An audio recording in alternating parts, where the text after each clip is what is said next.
Salut à tous, pour la première vidéo de cette chaîne YouTube, je vais vous parler de mon mémoire de première année de master en psychologie sociale du travail et de l'organisation, mémoire qui avait pour sujet le haut potentiel intellectuel et l'hypersensibilité mais d'un point de vue de la psychologie sociale. Son titre c'est Labellisation du fonctionnement psychologique, représentation sociale et enjeux identitaires. Cette vidéo elle a pour but de retranscrire le travail qui a été fait cette année, je vais essayer de rendre ça accessible, de vulgariser au mieux, mais vu que c'était un travail qui a été fait dans un cadre vraiment de recherche, je ne sais pas encore sur quoi je vais passer et à quel point ce sera accessible, mais normalement ça devrait le faire.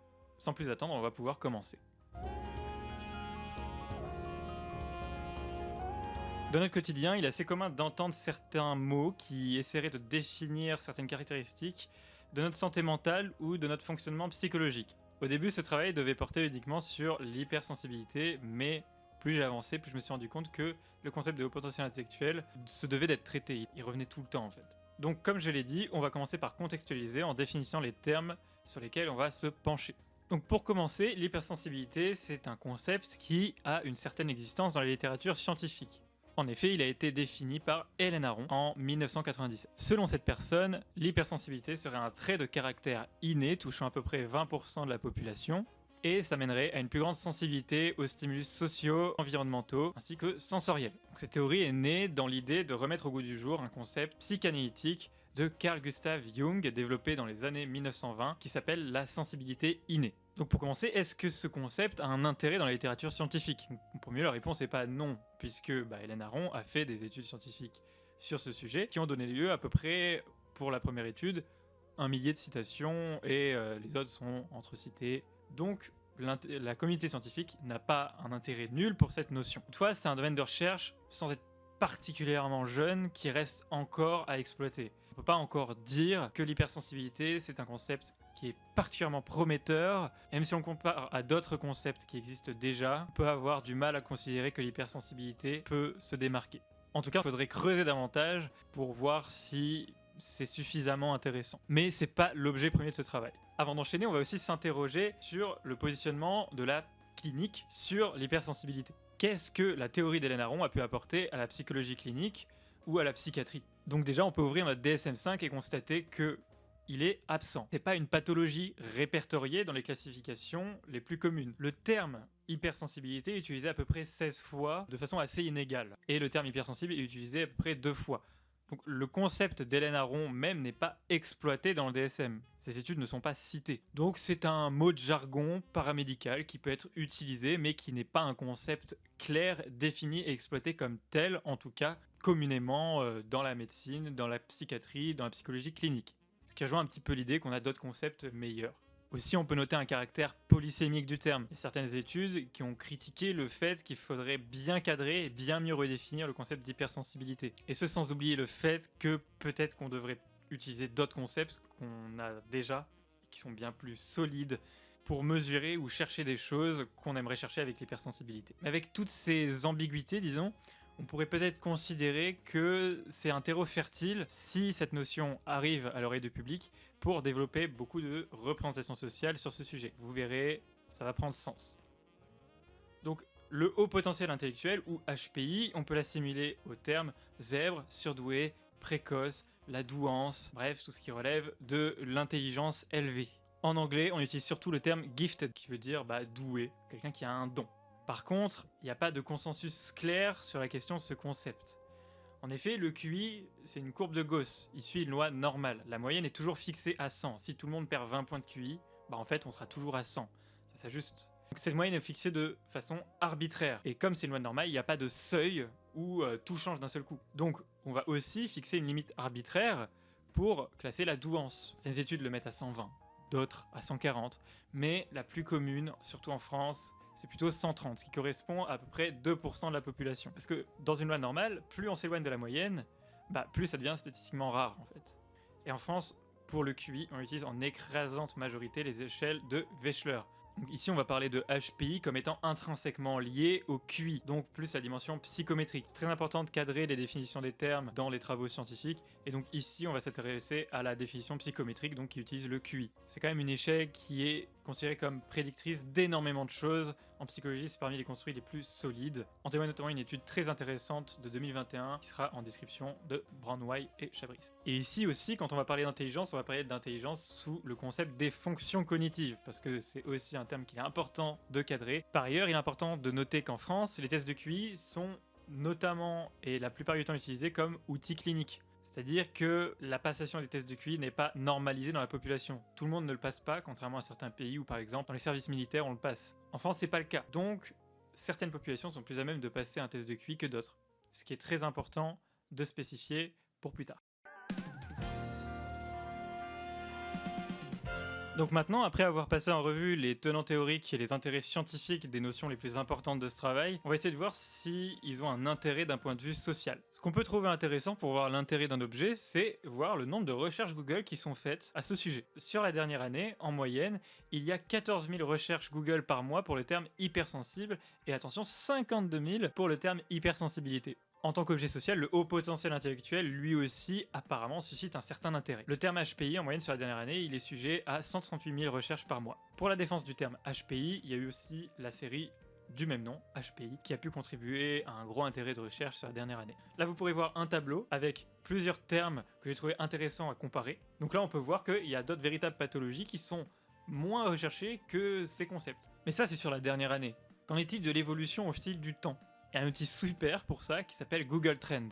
Avec ça, on va pouvoir comparer l'évolution des termes principaux sur les 5 et les 10 dernières années. Donc du 1er janvier 2017 au 1er janvier 2022, on peut voir déjà des intérêts comparables avec surdoué en vert qui baisse un petit peu. Il y a un truc marquant aussi, c'est le pic pour hypersensibilité, qui est justifié par une émission télé, ça commence aujourd'hui, qui est parue à cette période. Du coup, il y a eu un gros intérêt de recherche là-dessus, vu la popularité de l'émission. Quand on dézoome et qu'on prend sur les 10 dernières années, là, il y a un truc intéressant. Le terme surdoué était vraiment plus recherché avant que tous les autres.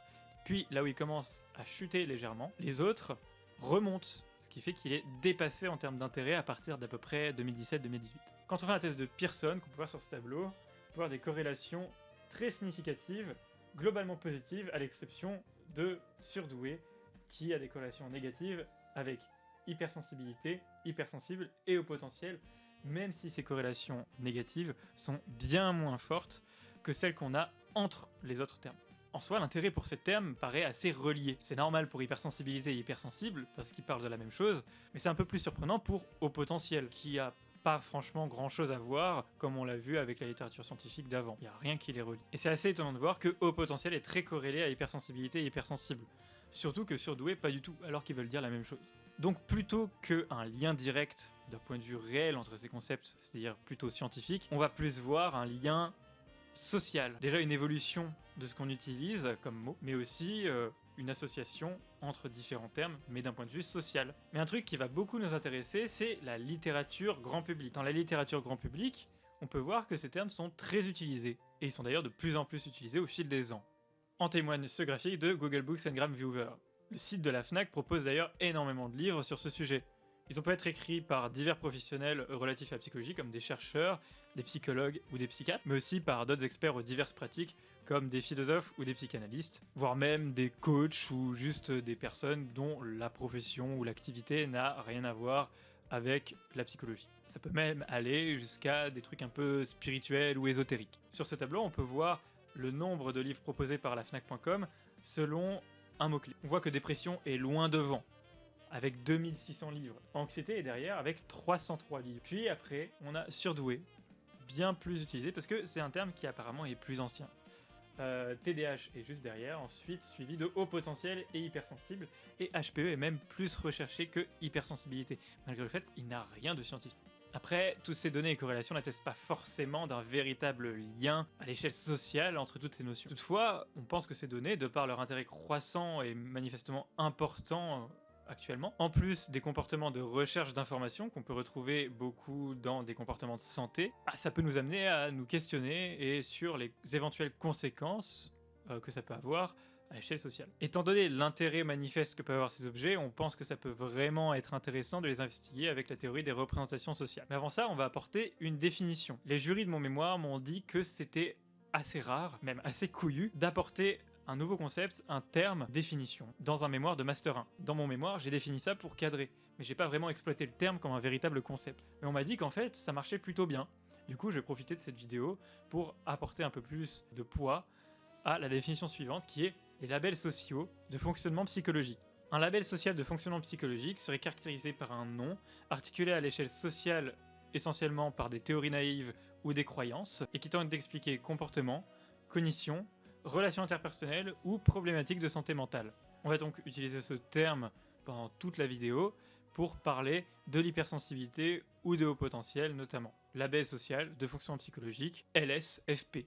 Mais vu que c'est pas très joli à l'oral, vous saurez que quand je parle du mot label, ou label de fonctionnement psychologique, je parle de cette définition.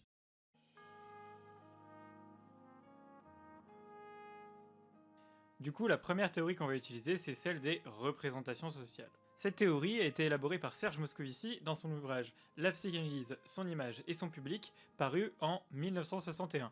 Elle dit que différents groupes constituant une société peuvent élaborer différentes formes de pensée sur un objet donné. La structure créée par cette pensée peut être appelée vision du monde, et donc elle influence les interactions des individus entre eux ou avec leur environnement, voire même avec l'objet donné. Cette vision du monde, elle influence donc l'interaction des individus entre eux, donc avec d'autres individus d'un autre groupe, ou d'autres individus d'un même groupe, mais aussi les interactions avec l'environnement ou même avec l'objet donné. Mais pour qu'un objet puisse être utilisé dans cette théorie, il doit être assez saillant d'un point de vue social. Et ça, c'est ce qu'on a vu juste avant. Apparemment, les labels sociaux de fonctionnement psychologique dont on a parlé juste avant, ils sont saillants socialement. Les gens en parlent, même de plus en plus, et de façon assez importante. Beaucoup d'informations sont censées être dispersées sur cet objet, ce qui apparemment est le cas. Donc si cet objet est saillant, des représentations sociales sur cet objet peuvent naître. Ça, c'est parce que chaque individu va tenter de se renseigner dessus, ça devient important de savoir des choses sur cet objet. Puis de ce fait, plein d'informations vont commencer à circuler sur l'objet, dans les médias, dans les livres, et du coup, la complexité et la multitude d'informations qu'il va y avoir sur cet objet va rendre la limite entre opinion et raison assez bancale. À terme, ce processus va voir naître un sens commun qui sera propre à chaque membre d'un groupe social. Et malgré son apparente rupture avec la connaissance scientifique, ce sens commun n'est pas dénué d'intérêt. Une des schématisations les plus courantes du sens commun, c'est un modèle triangulaire, le modèle alter-ego-objet. Mais il y a un modèle vachement intéressant qui a aussi été développé par la suite, qui est le modèle en Toblerone, c'est-à-dire qu'on ajoute une dimension, c'est le temps. En effet, une représentation est ancrée dans un contexte temporel. Et ça entre en écho avec ce qu'on a vu avec le terme surdoué, qui, même s'il veut dire la même chose qu'au potentiel, il a une connotation, il a un sens. Et ce sens évolue. Et du coup, aujourd'hui, pour parler d'un même objet dans le fond, on utilise un terme différent, au potentiel, qui dépasse l'usage, celui de surdoué. Il y a plusieurs approches pour les représentations sociales. Il y a l'approche sociogénétique, l'approche structurale et l'approche sociodynamique. L'approche sociogénétique, c'est la première qui a été proposée, c'est celle de Moscovici. Elle cherche à comprendre les processus par lesquels naissent les représentations sociales. Et selon cette approche, on peut diviser le processus en deux, l'ancrage et l'objectivation. L'ancrage, c'est un petit peu ce à quoi le groupe va se référer au début pour que ça corresponde aux croyances préexistantes du dit groupe, à ses valeurs ou à ses connaissances. Et ensuite, il y a l'objectivation, qui va essayer d'aller s'approprier l'objet pour que les croyances et les opinions d'un groupe sur cet objet viennent être confirmées par cet objet. C'est une dynamique qui peut un petit peu rappeler le biais de confirmation, mais là c'est vraiment à l'échelle sociale, à l'échelle groupale et pas à l'échelle individuelle et cognitive.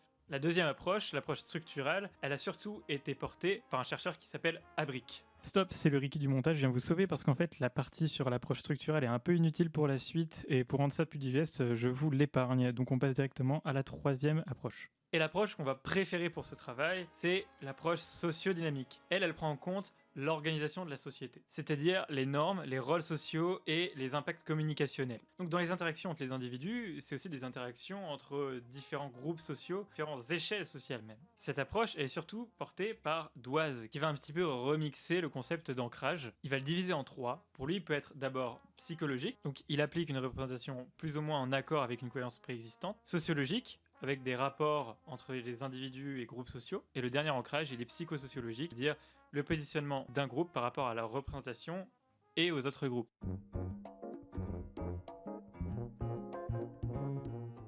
Maintenant qu'on a vu toutes les théories sur la représentation, on va pouvoir s'attaquer à l'identité par rapport à tout ça. En psychologie sociale, une des théories les plus répandues sur l'identité, c'est l'identité sociale, développée par Tachfel et Turner. On peut diviser le concept de l'identité sociale en 3 caractéristiques. La première caractéristique est dite nominale, c'est-à-dire que chaque individu va pouvoir étiqueter, nommer les caractéristiques de chaque individu, y compris de lui-même.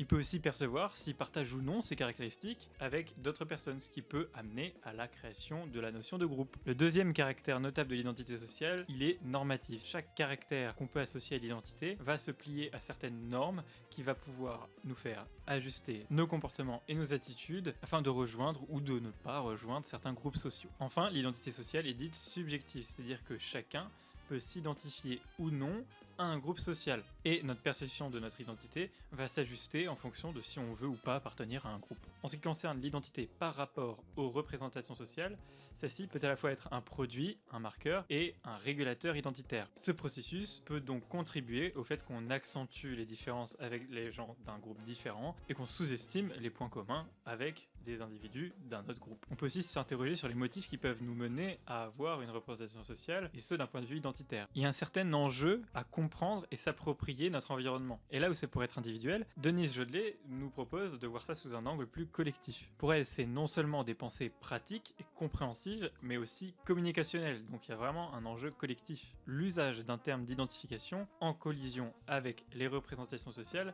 peut être mené à évoluer en fonction du contexte, notamment temporel. Par exemple, Philogène, dans sa thèse, nous montre que les Afro-Américains vont se définir avec des mots différents au fil du temps. Ça, c'est un vrai processus identitaire. Donc là, c'est dans une dynamique groupale, ethnique, mais ça peut aussi être dans une dynamique plus reliée à la santé, notamment la santé mentale, et donc le fonctionnement psychologique entre en écho avec tout ça. Et ça, on le verra après. Le sens d'une représentation peut aussi différer selon plusieurs dynamiques.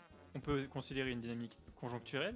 Par exemple, Moscovici a noté que les catholiques voyaient la psychanalyse en occultant tout le pan sexuel de la théorie. Parce qu'en effet, la psychanalyse, c'est une théorie sexuelle.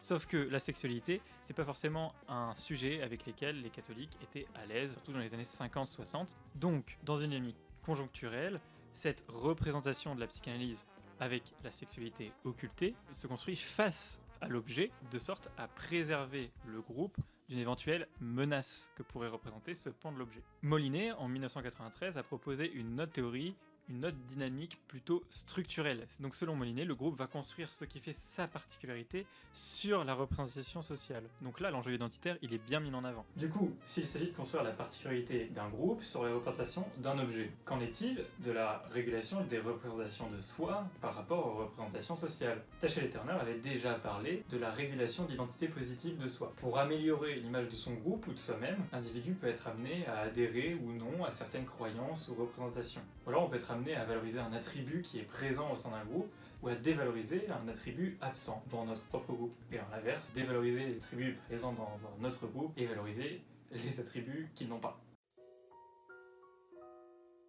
Maintenant qu'on a passé en revue rapidement les ressorts les plus importants de l'identité et des représentations sociales, on va essayer de voir si, dans la littérature, il n'y a pas déjà des gens qui se sont posés un petit peu les mêmes questions que nous concernant ce qu'on peut penser de l'intelligence et de l'hypersensibilité. Du coup, concernant l'intelligence, on a quelques études qui vont s'intéresser à l'intelligence du point de vue des représentations sociales. D'abord, il y a Muni et Karugati qui ont fait des études dans les années 80. C'est un peu vieux, surtout pour un objet aussi mouvant que celui-ci, mais il y a quand même des choses assez intéressantes qui ressortent. Il y a deux croyances qui ressortent principalement, c'est que l'intelligence serait répartie inégalement dans la population, mais aussi qu'elle serait surtout dictée par la biologie. Déjà, comme on a vu, la plupart du temps, on modélise l'intelligence comme répartie normalement dans la population, avec une loi normale, et non pas de façon inégale. Ensuite, concernant la croyance qui disait que ça relevait surtout de la biologie, ils ont trouvé quelque chose d'assez intéressant. Ils ont fait comme constat que les gens qui adoptent cette croyance avaient énormément d'implications de responsabilité concernant l'intelligence. En effet, les gens qui ont par exemple la responsabilité du développement d'un enfant, comme les parents, adoptaient cette croyance. Par contre, les gens qui n'avaient pas du tout de responsabilité à ce niveau-là pensaient plus que l'intelligence relevait de l'éducation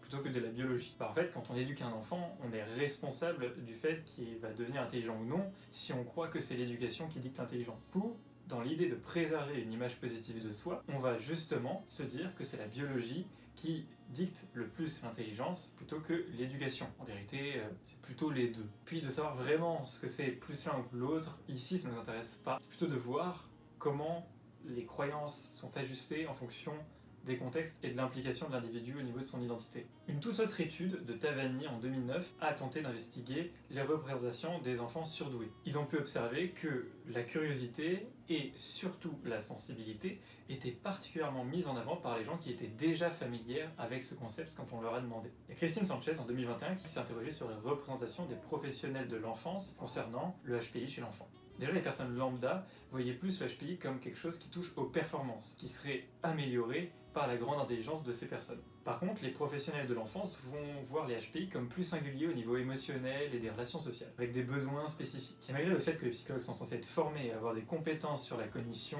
la psychologie, tout ça, c'est normal, et il n'y a pas trop de différence de représentation entre les psychologues et les professeurs. Et ce d'ailleurs malgré le fait que les professeurs sont bien moins formés à ce niveau-là. L'étude conclut sur le fait que le HPI est sujet à une vision très stéréotypée et que ça peut être bénéfique d'améliorer les formations non seulement des professeurs mais surtout des psychologues qui apparemment ne s'y connaissent pas mieux que des gens qui ne s'y connaissent pas vraiment, et aussi une diffusion de meilleures informations dans les médias, dans la presse, tout ça. Enfin, il y a Nicolas Decency en 2017 qui a vu que les HPI étaient perçus comme ayant des besoins vraiment plus spécifiques à l'école. Un besoin de travail plus concret et aussi qu'ils étaient atteints négativement d'un point de vue émotionnel. Ceci dit, il appelle à la prudence sur ces résultats. En dehors des recherches sur la représentation sociale, quels sont les mythes que des chercheurs ont pu relever concernant l'intelligence? Il y a une étude très intéressante de Brown, Wai et Chabris parue en 2021 qui, elle, sans parler de représentation sociale, va énumérer plusieurs mythes qu'ils ont pu observer concernant l'intelligence. Eux, ils parlent bien de capacité cognitive quand ils parlent d'intelligence, les fonctions cognitives. On parle bien de QI. Déjà, il parle du mépris, voire la disqualification des conséquences des capacités cognitives sur la vie. Il relève aussi le fait que les capacités cognitives peuvent être perçues comme inutiles en soi dans la vie, ensuite que le QI ne serait pas un bon outil pour l'intelligence, ou alors que les personnes trop intelligentes souffriraient du fait d'être trop intelligentes. Comme on l'a vu, c'est plutôt faux. Le QI est un bon outil pour l'intelligence, si tant est qu'on cadre bien de quoi on parle. La petite parenthèse personnelle, mais moi j'aime bien dire que le QI, c'est comme un outil, un vrai. C'est comme un marteau ou un tournevis. Quand on est dans une cuisine, en soi, on n'a pas besoin d'un tournevis ou d'un marteau. Quand on a un problème dans la cuisine, pas que notre poêle, le manche de notre poêle est dévissé, on va aller chercher un tournevis. Et là, ça va nous servir. Mais ça nous sert, ici, c'est cadré à ce moment-là que ça nous sert. En dehors, c'est vrai que pas vraiment utile d'avoir un tournevis dans sa cuisine, quoi. Bref, ensuite, concernant le mythe des personnes trop intelligentes, à la fin, ils testent ça et ils montrent qu'il y a des corrélations plutôt positives entre le fait que le QI a des influences bénéfiques sur le bien-être, la santé, la réussite scolaire, la réussite sociale, la réussite professionnelle, des choses comme ça. C'est aussi ce qu'on retrouve dans une autre étude de Gale et Hall en 2010, où ils ont pris 1 million de personnes et ils voient que les personnes avec le plus bas QI ont effectivement beaucoup plus de chances d'avoir des psychopathologies, et les personnes avec les QI les plus hauts ont beaucoup moins de chances d'avoir des psychopathologies. Et ça rejoint un petit peu des choses pointées par Franck Ramu et Nicolas Gauvry. En France, la passation d'un test de QI n'est pas normale, c'est-à-dire que tout le monde ne le passe pas. C'est une population précise qui passe le test de QI, c'est-à-dire les gens qui vont voir un psychologue. Et les gens qui vont voir un psychologue, c'est des populations qui ont plus tendance à se sentir mal psychologiquement que les autres. Donc les gens qui connaissent leur QI ont plus de chances de se sentir mal, puisque c'est la même population qui connaît son QI, puisqu'il faut aller voir un psychologue pour connaître son QI. Dans des pays comme la Suède, où au service militaire on passe un test de QI, on a donc tous les hommes qui connaissent leur QI. Et quand tout le monde connaît son QI, c'est-à-dire que quand il n'y a pas de biais de représentativité, on observe des corrélations beaucoup plus concrètes. En soi, l'intelligence est bénéfique dans la vie. Plus on a un QI haut, plus on va bien. Donc quand quelqu'un peut dire les HPI vont mal, en fait non, c'est les gens qui connaissent leur QI et qui donc sont allés chez le psy, ont plus de chances d'aller mal. Après, s'ils sont bien allés chez le psy, en principe, vont mieux. Oula, c'est vraiment borderline ce que je viens de dire. Nicolas Gauvry et Franck Ramu parlent aussi de la pensée en arborescence comme mythe qui serait en contraste avec la pensée séquentielle ou linéaire qu'auraient les gens qui ne sont pas HPI. Il recadre simplement le fait que la pensée, qualitativement, ne varie pas entre les individus. D'un point de vue cognitif, le processus de pensée est le même pour tout le monde. Il n'y a pas de pensée en arborescence, de pensée séquentielle, il n'y a aucune étude qui va attester de ça. Il montre aussi le fait que le QI est corrélé positivement à la réussite scolaire. Plus notre QI est haut, plus on réussit. En bref, qu'est-ce qui ressort le plus de toutes ces recherches? C'est une rupture forte entre recherche, littérature scientifique, chercheurs, tout ça, avec les représentations qu'on peut avoir de l'intelligence. Manifestement, il y a une forte rupture, et d'après la plupart de ces chercheurs, c'est un vrai problème qui serait intéressant de régler. Donc là, j'ai beaucoup parlé d'intelligence.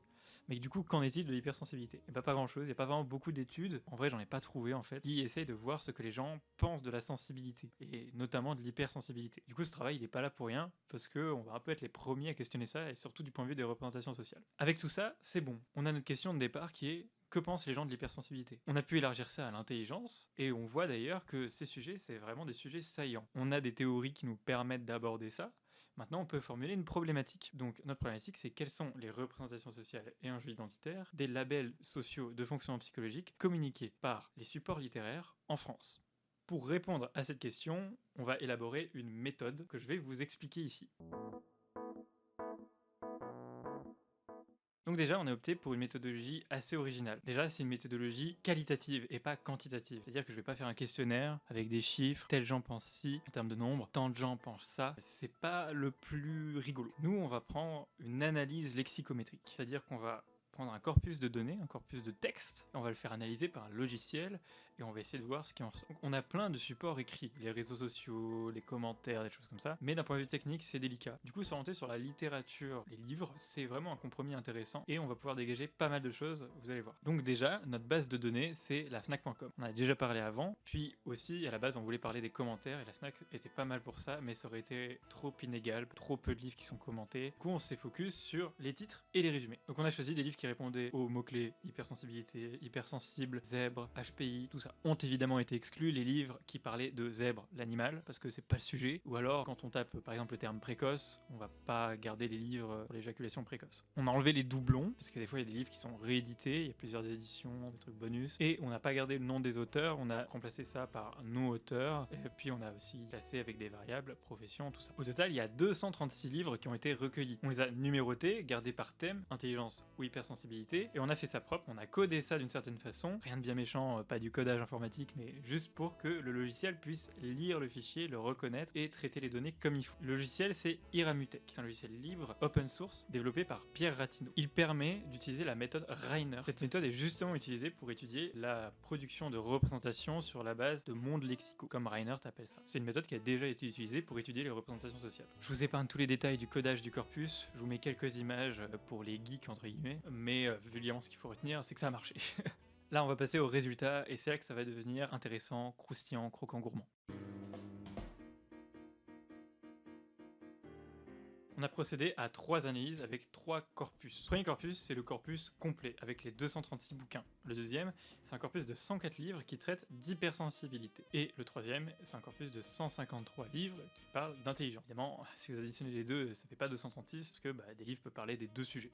Concernant l'analyse du premier corpus, là, ce que je vous montre, c'est le dendrogramme des classes. Donc, il y a 4 classes qui ressortent. Là, c'est un peu compliqué, donc pardonnez-moi, je vais garder l'écran, mais normalement, ça devrait être assez cool parce que ça va faire comme si je regardais le graphique qu'il y a juste ici. Déjà, on a 4 classes. La classe 1, en rouge, c'est la plus grande et la plus isolée. Donc, cette classe, elle semble correspondre au thème de l'hypersensibilité. En plus des mots liés à la sensibilité en soi, on peut constater qu'il y a des mots qui sont reliés aux émotions, comme émotion, émotionnelle, empathique, et qui ont une certaine importance dans les sentiments ou la personnalité. Et ça ressort également dans la définition de Aron. D'ailleurs, on peut observer des mots qui qualifient une forte intensité comme hyper, ultra ou extrême. Et paradoxalement, les mots atout, qualité et défaut ressortent parmi les mots principaux. Donc des verbes comme accepter, apprendre, vivre, découvrir, exacerber ou assumer est très présent. La classe 2, en vert, elle apparaît comme reliée à la classe 3, qui est, elle, en bleu. La classe 2, qui est en vert, elle apparaît comme reliée à la classe 3, qui est observée dans l'analyse factorielle. Et les deux, ces classes, elles représentent 49,3% du corpus, donc c'est presque à la moitié, et c'est bien supérieur à la classe 1 de l'hypersensibilité. Et ces deux classes semblent faire référence tout simplement à la haute intelligence. Dans la classe 2, on peut constater la forte présence des termes surdoués et précoces, ainsi que des mots reliés à l'intelligence. La présence de mots liés au développement est également notable, comme petit, adulte, enfant, enfance, adolescence. La présence de beaucoup de verbes liés à une évolution est aussi notable. Changer, aller, devenir, réconcilier. La classe 3, donc en bleu, semble également reliée à la haute intelligence, mais plus d'un côté clinique de la psychologie plutôt qu'au développemental. On peut retrouver non seulement des termes définissant les HPI, au potentiel, atypique, HPI, HP, mais en plus des mots en lien avec des difficultés, troubles 10, difficultés, autisme, auxquels il faudrait surtout pallier,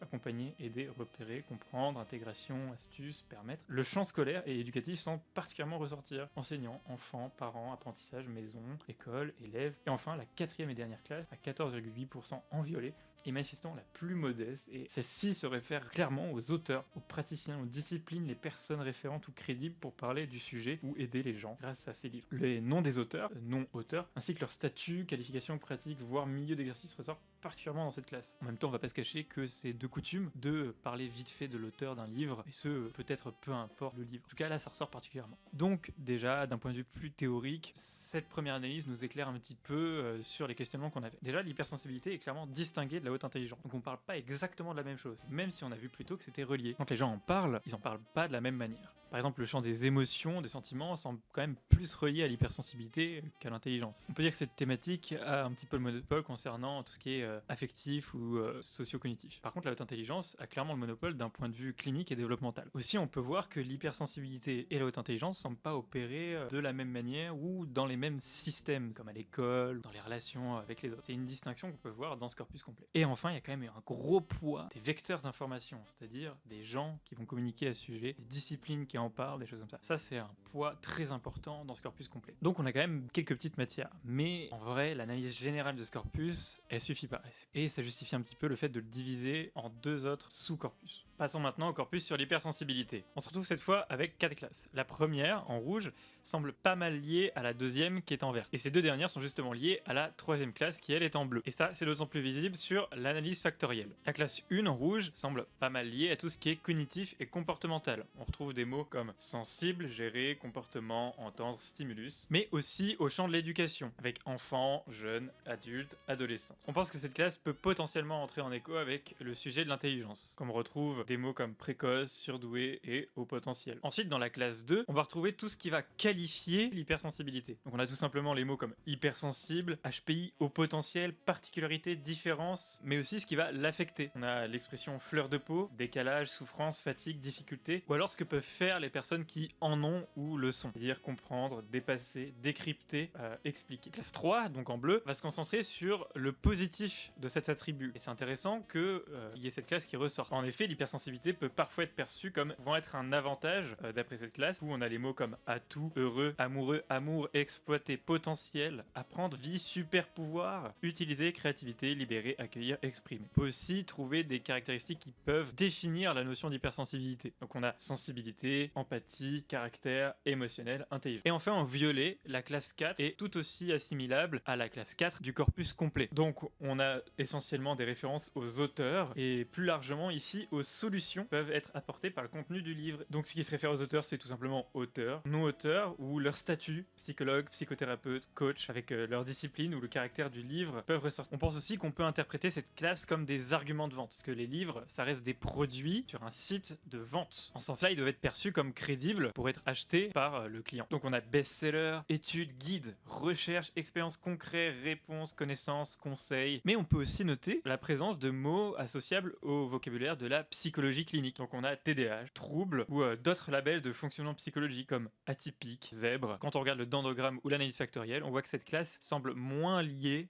directement aux autres, qui sont bien plus liés entre elles. Maintenant qu'on a vu ce qui ressortait de façon brute de ce corpus, on va essayer d'analyser un peu tout ça. Parce que contrairement au premier corpus, ça c'est bien plus éclairant quant à notre problématique. Déjà on peut ressortir quelque chose qui relève de l'identification, de comprendre et caractériser certains attributs. Ça semble être un lieu commun parmi tous les ouvrages du corpus. Ça rejoint pas mal ce qu'on a vu plus tôt avec le caractère nominatif de l'identité sociale. Donc ça fait ressortir l'importance de la définition de l'hypersensibilité dans ces livres. Ça serait donc un objet sujet à des enjeux qui fait d'autant plus ressortir la saillance de cet objet en tant qu'objet social. Aussi, on peut voir que les livres sont décrits comme pouvant aider à régler certains problèmes. Pour illustrer ça, là, je vous montre quelques extraits du corpus qui sont particulièrement éclairants pour cette idée. Au hasard, voilà. En réalité, vous avez un don, apprenez à l'exploiter. En un mot, vous êtes haut potentiel ou hypersensible et ce n'est plus un problème. L'hypersensibilité est vécue difficilement par les personnes qui ne savent pas l'être, qui est d'ailleurs assez culpabilisant. Loin d'être un défaut, cette hypersensibilité peut néanmoins être mal vécue. D'une hypersensibilité souffrante à une sensibilité épanouie. Hypersensible, comment en faire un atout? Et si vous faisiez de votre hypersensibilité un atout? Cette hypersensibilité est souvent mal vécue par les personnes ayant ce trait de caractère. Voilà, c'est une petite sélection, c'est pour illustrer. Et malgré la faible occurrence de cette idée, parfois l'hypersensibilité est carrément pas mentionnée comme un problème. L'omniprésence de caractéristiques dans ce corpus, notamment dans la classe 1 et 2, ça peut favoriser l'apparition d'un effet Barnum. L'effet Barnum, c'est un biais cognitif qui induit le sujet à accepter des caractéristiques à titre purement individuel quand il s'agit de décrire sa personnalité à cause de sa description noyée dans un ensemble de traits souvent vagues. Ça, on retrouve souvent dans des tests de personnalité, vous savez, dans les magazines, ou alors dans l'astrologie. On vient accepter une description comme quoi elle nous appartient alors qu'en fait pas du tout et que n'importe qui pourrait s'y accepter quoi. Dans un sens, ce corpus peut nous permettre d'envisager les représentations sociales de l'hypersensibilité comme un ensemble de caractéristiques qui nécessitent d'être maîtrisées afin de ne pas être mal vécues. Ça, si on en revient à Doise pour la représentation sociale, ça serait le lieu commun. Dans le même temps, cette représentation semble appuyée par un ancrage psychologique particulier. En effet, il induit un ensemble de croyances relatives au fonctionnement psychologique auxquelles les individus sont susceptibles d'adhérer pour permettre le développement de ces représentations. Ensuite, quand on regarde la classe 3, c'est assez intéressant de voir que l'hypersensibilité pourrait être perçue comme positive. Rappeler l'approche structurale des représentations proposées par Molinet. Là où cette sensibilité accrue pourrait être une sorte de différence fardeau, la structure prend forme de sorte à ce qu'en fait ça devienne un avantage. Avec cette structuration, on pourrait laisser s'évacuer pas mal de choses négatives qui pourraient être néfastes à la perception de l'identité de soi. Cette construction pourrait permettre d'évacuer les côtés négatifs de la représentation sur l'identité et du coup l'image de soi. Tafani, Bellon et Molinet en 2003 avaient déjà relevé que les représentations pouvaient avoir une fonction justificatrice. Du coup, une sensibilité plus haute des difficultés, des particularités émotionnelles, sensorielles ou interpersonnelles, elle serait assumée par l'affirmation d'être hypersensible. Et ça, ce sera en contraste avec la norme qui n'aurait pas accès à ce potentiel. Le groupe majoritaire ne pourrait pas exploiter tout ça. Voici 2 extraits, par exemple, plaidoyer pour un monde hypersensible, et si ce n'était pas les hypersensibles qui étaient trop sensibles, mais le monde qui ne l'était pas assez. Lettre ouverte aux âmes sensibles qui veulent le rester, l'hypersensibilité est l'avenir du monde. Enfin, la classe 4 met vraiment l'accent sur la crédibilité des auteurs. Ils sont induits comme particulièrement qualifiés pour aider les personnes en difficulté avec leur hypersensibilité. Cette classe aurait aussi pour fonction de localiser l'hypersensibilité dans des disciplines, comme par exemple la psychologie, et donc cette représentation peut entrer en collision avec les représentations de la psychologie. Et ça, c'est que l'aspect qualitatif de cette classe, parce qu'il y a aussi un côté quantitatif assez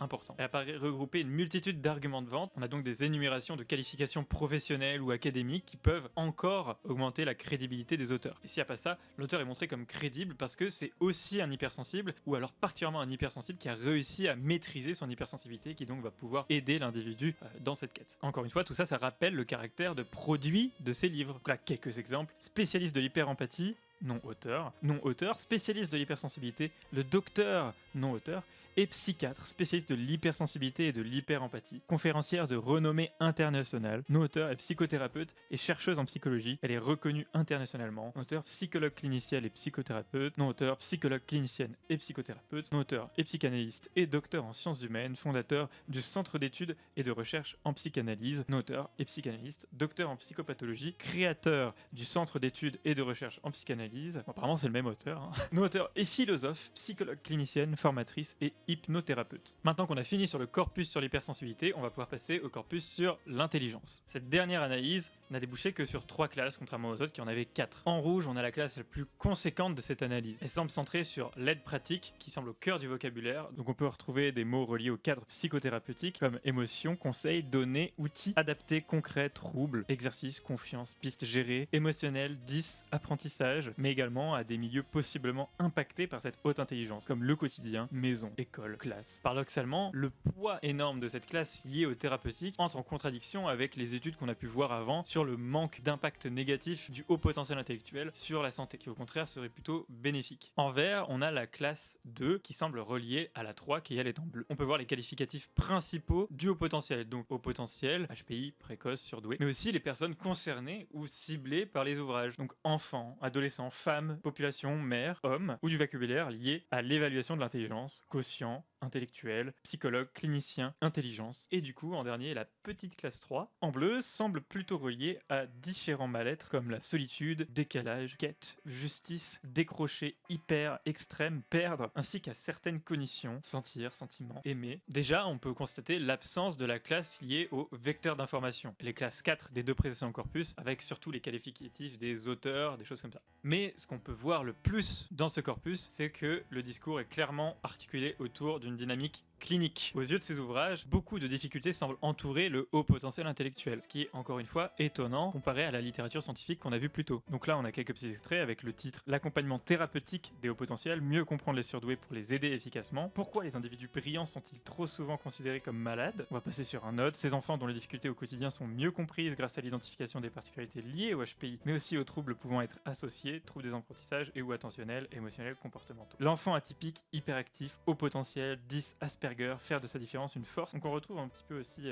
l'idée d'atout caché. Cet ouvrage est dédié aux parents, médecins, enseignants, étudiants en psychologie, surdoués, adultes. Il permet d'abord de saisir les enjeux autour de la question de l'intelligence et de décrypter un bilan cognitif. Il expose ensuite les grandes idées nécessaires à la compréhension du fonctionnement des enfants précoces. Pensée divergente, hypersensibilité, besoin de sens, de justice, dysynchronie, etc. Tant de choses qu'on a rarement vu ressortir dans la littérature. D'ailleurs, le plus étonnant, c'est que l'essentiel des difficultés présentées dans ces ouvrages dédiés à la haute intelligence, on les retrouve plus chez les personnes à faible intelligence. Comme on le voit dans les études de Gale et Hall en 2010, de Guénolé et Balait en 2017, de Brown, Wai et Chabris en 2021, mais aussi tout simplement dans le DSM-5.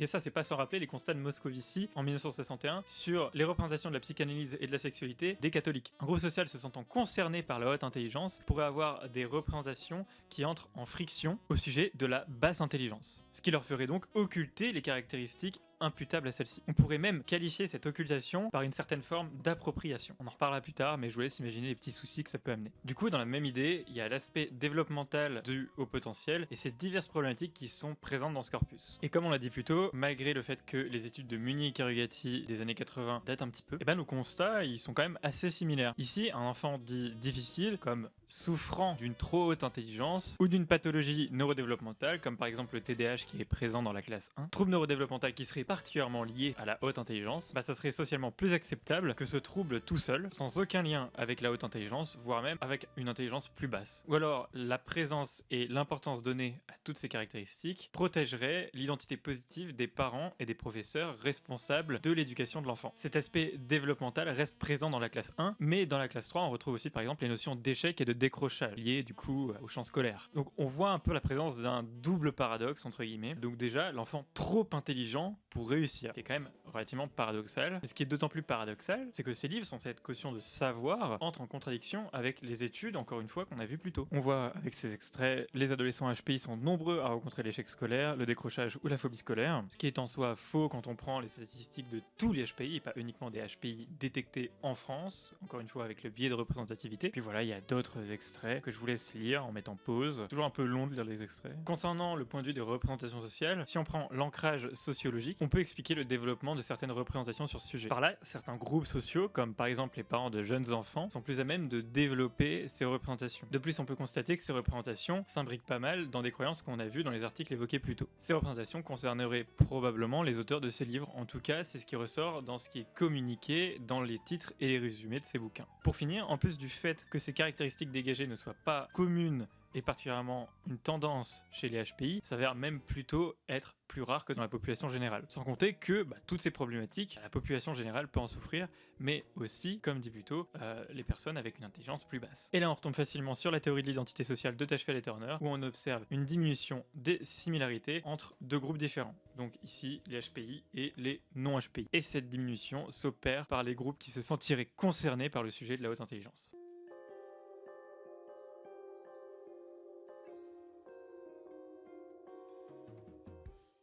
C'est tout pour le résultat et maintenant on va passer à la partie discussion. Dans cette discussion, je vais commencer par vous parler des notions de vulnérabilité et des enjeux de pouvoir qui ressortent dans cette étude. Déjà, parmi les auteurs des livres présents dans ce corpus, on voit énormément de professionnels de santé. Par là, on entend des personnes ayant une formation et des diplômes qui leur permettent de travailler dans le système médical et de santé. On a 14 auteurs qui sont médecins, dont 12 psychiatres. Par ailleurs, la catégorie autres pouvant héberger d'autres professionnels de santé qui étaient très minoritaires, comme par exemple les éducateurs. Par ailleurs, là où il y a le champ clinique qui est très présent dans ce corpus, le champ scolaire l'est aussi. Un corpus complet, 11 auteurs sont enseignants. À cheval entre les champs cliniques et scolaires, on retrouve les psychologues, qui sont 55, ainsi que 19 psychanalystes, qui ne disposent pas nécessairement du titre de psychologue. A savoir que les auteurs ont été qualifiés par ce par quoi ils étaient qualifiés dans le résumé, s'ils le disaient, ou sinon via une rapide recherche Google. D'un autre côté, certains auteurs, notamment sur le corpus de l'hypersensibilité, peuvent se présenter comme élevés par une caractéristique, ici donc l'hypersensibilité, qui a été maîtrisée. Donc déjà, ce positionnement induit une certaine forme de déséquilibre dans les enjeux de pouvoir entre auteurs et lecteurs. Déséquilibre jouant en la faveur des auteurs, qui les placent comme plus à même, particulièrement à même de guider le lecteur. Et encore une fois, c'est très paradoxal, parce que là où ils se positionnent comme guide, quand on regarde la littérature scientifique, ils disent pas la même chose. Il y a en effet une nette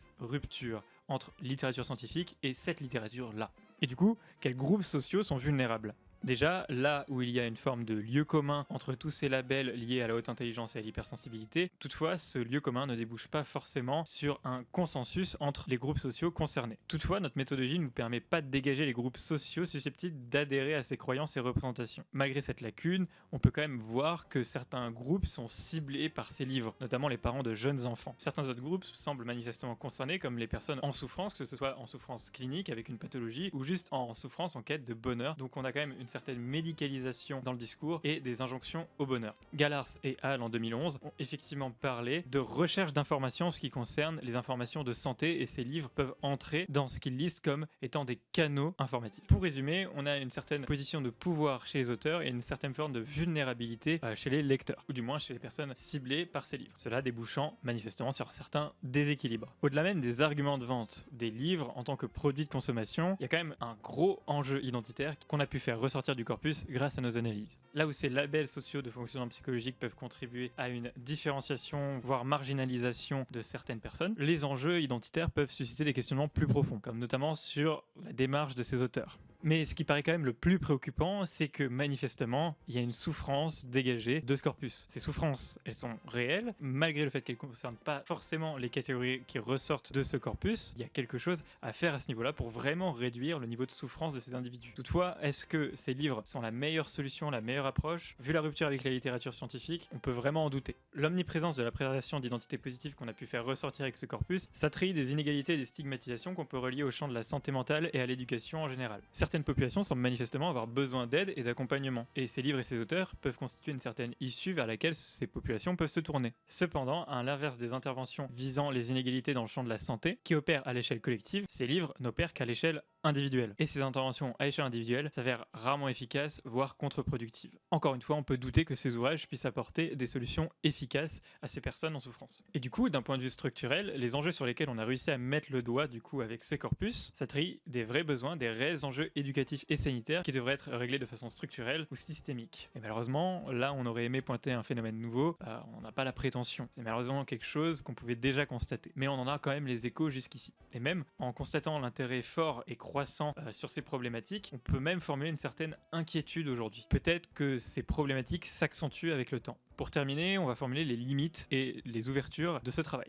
Encore une fois, notre méthode ne nous permet pas de dégager les groupes sociaux pouvant adhérer ou non à ces représentations sur l'hypersensibilité et la haute intelligence. Du coup, on peut imaginer d'autres méthodes avec des focus group, des entretiens ou alors d'autres supports comme la presse ou les réseaux sociaux. Ça pourrait non seulement éclairer encore plus sur les représentations sociales des labels sociaux de fonctionnement psychologique, mais aussi sur les groupes, parce que notamment les médias sociaux ou les focus group, ça peut nous faire ressortir des groupes sociaux de façon bien plus saillante que des titres et des résumés de livres. Par ailleurs, notre corpus, il reste de taille assez limitée, puisqu'il n'y a que 236 titres et résumés de livres qui portent sur ce sujet. L'idéal, ça aurait été qu'on ait l'entièreté des livres dans le corpus. Ça aurait été bien plus long à traiter, ça aurait été bien plus costaud, mais on aurait eu quelque chose de bien plus dense et peut-être plus intéressant, voire même très différent que juste les titres et les résumés de livres. Mais par exemple, je peux lancer une hypothèse au pif, à mon avis, le nom des auteurs, les qualifications et tout, ça ressortirait un peu moins, parce que c'est quand même très très présent dans le résumé, je pense. Aussi, notre étude prend pas en compte le cadrage temporel. Il y a des livres de toute époque, à part des années 90 jusqu'à aujourd'hui. Et enfin, pour moi, la critique la plus saillante de cette méthode, c'est que chaque livre occupe la même place que tous les autres livres. Là où notre base de données a été choisie comme étant la Fnac.com, c'est-à-dire là où les individus vont chercher des livres, n'importe qui peut y aller, on aurait pu prendre une base de données d'une bibliothèque où il y a vraiment tous les livres qui traitent de ces sujets. En fait, on aurait pu soit louper des livres qui n'avaient pas assez de place dans cette bibliothèque, soit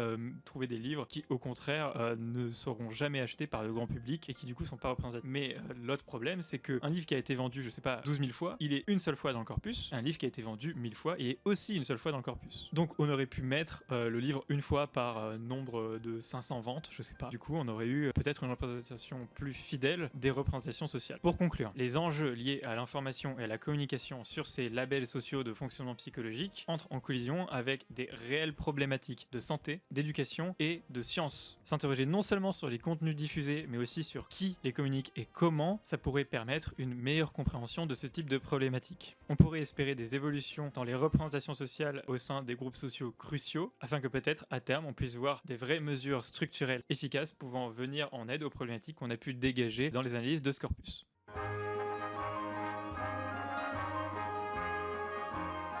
Donc voilà, je vais lancer le mot de la fin. Vous aurez remarqué que je parlais au on ou au nous pendant cette recherche, et c'est parce que c'est comme ça qu'on parle dans la recherche. Là, je vais un peu prendre mes distances et je vais parler en mon nom. Déjà, c'est un travail de Master 1. Je suis encore fougueux et jeune, et je sais que ma démarche est pas nécessairement parfaite, malgré le fait que j'ai mis beaucoup d'efforts là-dedans, et que je pense que j'ai vraiment appris, non seulement de point de vue théorique au cours de cette année, mais aussi d'un point de vue, on va dire, humain. Il y a une autre limite que j'ai pas notée, c'est que, étant Master 1 de psychologie sociale, du travail et des organisations, j'ai pas forcément toutes les connaissances requises en psychologie cognitive, en neuropsychologie, en psychologie clinique, qui peuvent donner du poids à certaines critiques que j'ai pu formuler dans le travail. C'est un recul important à mentionner. En plus, à titre purement personnel, j'ai envie d'inviter au doute et à la méfiance concernant justement ce qui peut être communiqué sur des éventuelles souffrances ou sur des labels de ce type. Quand je dis labels sociaux de fonctionnement psychologique, là j'ai cadré ça avec l'hypersensibilité et la haute intelligence. Mais si vous avez compris, ça marche avec plein d'autres choses, comme je sais pas, zèbre, empathe, neuroatypique, neurodivergent, des choses comme ça. Il y a vraiment énormément de termes qui peuvent rentrer là-dedans. Je vous invite vraiment à être critique et si vous êtes en souffrance, allez consulter un professionnel qualifié, un psychiatre ou un psychologue. N'hésitez pas à aller en voir plusieurs si un vous convient pas, parce que s'il y a des soucis, ils peuvent vraiment être réglés. Personnellement, je vous conseillerais pas d'ouvrir les bouquins que j'ai vus dans le corpus, quoi. Parce que vraiment, parfois, il y a des trucs aberrants. Alors voilà, c'est l'histoire d'un zèbre au potentiel surdoué hypersensible. Comment être heureux quand on entre dans aucune case. Le mec arrive quand même à citer 4 cases, dont 3 qui veulent dire la même chose, en disant comment on entre dans aucune case. Enfin, c'est très paradoxal. Des fois, c'est plus aberrant que ça. Il y en a un qui dit les surdoués atteints de haut potentiel, l'intelligence malmenée. C'est comme si je disais les gens qui savent utiliser la main droite et la main gauche atteints d'ambidextrie. Donc voilà, je vais pas mentir, il n'y a pas que des livres pas sérieux, mais vraiment c'est l'écrasante majorité. Pour avoir lu tous les titres et résumés de tous ces livres, non. C'est pas un conseil de chercheur que je vous donne, c'est un conseil d'un constat personnel. Enfin bon voilà, je vous invite quand même à la méfiance. D'un point de vue plus académique, le jury a été agréablement surpris, j'ai été plutôt bien noté et moi-même je m'attendais pas, donc j'étais plutôt content. Le concept de label social de fonction psychologique, on m'a dit que c'était assez couillu et que pour le coup ça marchait bien, et donc j'aurais même peut-être dû plus insister là-dessus. Et donc si je poursuis ce travail l'an prochain, j'espère que ça rendra quelque chose d'aussi intéressant et que si ça vous aura intéressé, je pourrai vous le retranscrire aussi en vidéo. Pour finir, je m'excuse pour le cadre un peu dégueulasse, le focus et tout, c'est filmé à l'iPhone, j'ai personne derrière la caméra, donc j'espère quand même que la vidéo aura été digeste tant dans les informations que visuellement et au niveau auditif. Si vous avez des critiques constructives et formulées avec une certaine finesse, je les accepte avec joie. Si vous avez des questions, du coup, si vous avez apprécié la vidéo, n'hésitez pas à le dire en commentaire, mais aussi à laisser un pouce bleu et vous abonner, pourquoi pas. C'est très bizarre de dire ça. Sur ce, chers amis, je vous laisse. Prenez soin de vous et à la prochaine.